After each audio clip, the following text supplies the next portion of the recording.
Bonjour à toutes et à tous et bienvenue dans cette vidéo qui s'intitule La comptabilité pour optimiser et auditer la trésorerie d'une entreprise.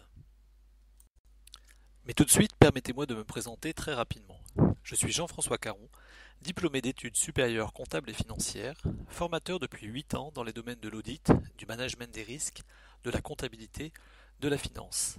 Je suis également professeur vacataire en économie générale et en contrôle de gestion.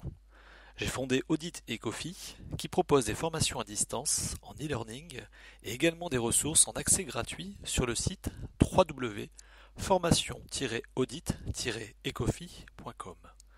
Mais sans plus attendre, entrons dans le vif du sujet qui nous intéresse ici, à savoir utiliser la comptabilité pour optimiser et auditer la trésorerie.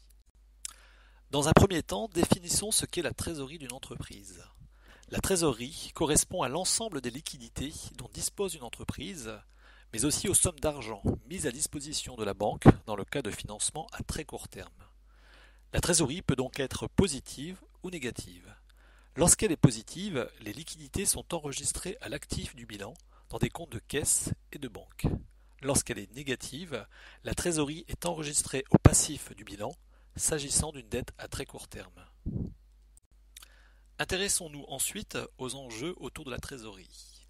La trésorerie est la différence entre deux types de flux, à savoir l'encaissement de sommes d'argent de la clientèle grâce aux ventes réalisées, et le décaissement de sommes d'argent pour le paiement essentiellement des fournisseurs, des salariés, de l'État. Le premier enjeu consiste donc dans l'optimisation de la trésorerie, c'est-à-dire que cette trésorerie soit toujours suffisante pour que l'entreprise ait les moyens de payer ce qu'elle doit, mais aussi que cette trésorerie soit nécessaire, c'est-à-dire pas trop élevée, car sinon cela correspond à de l'argent inemployé, à de l'argent qui dort selon l'expression consacrée. Le deuxième enjeu concerne l'audit de la trésorerie. S'agissant de sommes d'argent, il est impératif que l'entreprise ait mis en place des dispositifs afin de sécuriser l'accès à la trésorerie, que son usage soit bien dans l'intérêt de l'entreprise, que la trésorerie soit correctement comptabilisée afin que le bilan reflète une situation réelle. À partir de la comptabilité, il est possible de s'engager dans une démarche d'optimisation de la trésorerie, et ceci grâce à plusieurs leviers. Premièrement, on calcule à partir des données comptables le besoin en fonds de roulement, celui-ci étant ensuite exprimé en nombre de jours d'affaires.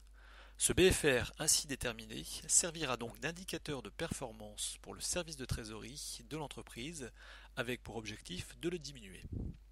Ensuite, toujours à propos du BFR, la comptabilité permet de calculer les ratios suivants, à savoir le délai moyen d'encaissement des créances clients, le délai moyen de paiement des fournisseurs, le délai moyen de rotation des stocks. Tous ces ratios donc sont exprimés en nombre de jours d'affaires, permettent également de piloter le besoin en fonds de roulement, donc de viser l'optimisation de la trésorerie. Enfin, la comptabilité, grâce au journal de banque, permet d'avoir l'historique de l'ensemble des flux de trésorerie sur plusieurs années. Sur cette base, il est alors possible de déterminer des tendances habituelles de décaissement et d'encaissement, et donc de fonder une approche statistique permettant de construire un tableau de flux de trésorerie prévisionnel à double dimension, soit sur un horizon à très court terme, en fonction des échéances réelles attendues en matière d'encaissement et de paiement, soit selon un horizon à moyen terme, sur base des données statistiques extrapolées. La comptabilité peut également être exploitée pour auditer la trésorerie, à la fois par les auditeurs internes et les auditeurs externes. Rappelons que l'audit interne vise à s'assurer que les dispositifs de maîtrise des risques sont efficaces, alors que l'audit externe donne son opinion sur la qualité des comptes. Ainsi, les auditeurs pourront exploiter les éléments comptables suivants pour la réalisation de leurs travaux concernant la trésorerie. Premièrement, le cadrage entre la balance générale et les relevés bancaires, à savoir les rapprochements bancaires. Ensuite, ils pourront procéder à une revue de l'antériorité des écritures enregistrées dans des comptes techniques afin d'identifier, le cas échéant, des dysfonctionnements de process ou encore des oublis dans l'imputation comptable. Ensuite, une revue analytique des ratios peut être pratiquée en matière de délai moyen, selon l'encaissement, le paiement, le stock, entre la période d'audit ou la clôture comptable et la période précédente. Enfin, l'auditeur pourra procéder à une évaluation ou l'auditeur externe lors de la phase d'intérim de la qualité et de la robustesse du système d'anticipation des flux de trésorerie. Si vous souhaitez approfondir vos connaissances sur le sujet, je vous invite à participer à la formation à distance Les fondements de l'analyse financière. Le programme de cette formation vous permettra de comprendre la comptabilité et les états financiers, construire des états d'analyse financière, calculer des ratios pour comprendre et analyser l'activité de l'entreprise, apprécier l'équilibre financier de l'entreprise, disposer des outils pour optimiser la gestion de la trésorerie, détenir les techniques d'audit pour évaluer la gestion de trésorerie. La formation est réalisée à distance en format e-learning. Vous n'avez donc pas à vous déplacer et vous êtes libre de suivre la formation via Internet comme vous le souhaitez de chez vous ou sur votre lieu de travail. En effet, je mets en consultation sur Internet les vidéos de formation sous la forme de supports commentés comme celui que vous êtes en train de visionner en ce moment. La consultation se fait sur Google Drive, sachant que vous n'avez pas l'obligation d'ouvrir un compte Google pour visionner ces vidéos. Si vous participez à la formation Les fondements de l'analyse financière, vous disposerez donc du kit de formation suivant. Accès en consultation aux vidéos de formation qui représentent un total de 10 heures de vidéos commentées, l'accès étant disponible pendant 60 jours. Je vous envoie ensuite par mail les supports papier de la formation, ainsi que des cas pratiques et les corrigés correspondants.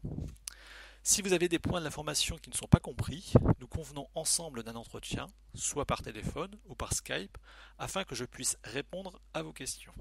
Enfin, je vous délivre une attestation signée qui certifie que vous avez assisté à la formation et que vous avez acquis les connaissances correspondantes. Le prix de la formation est de 175 €. Vous avez la possibilité de payer soit par virement bancaire, soit par mandat cash ou encore via PayPal. Si vous êtes donc intéressé par la formation Les fondements de l'analyse financière, il vous suffit tout simplement de prendre contact avec moi.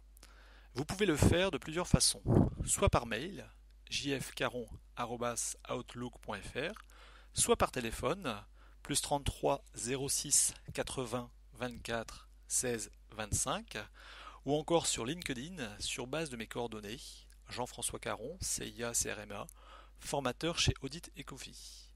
Vous avez également la possibilité d'entrer en contact avec moi via le site d'Audit Ecofi, www.formation-audit-ecofi.com. Vous pourrez notamment vous inscrire à la lettre d'information et ainsi recevoir gratuitement et chaque semaine les ressources écrites et vidéo en audit, management des risques, comptabilité, finance.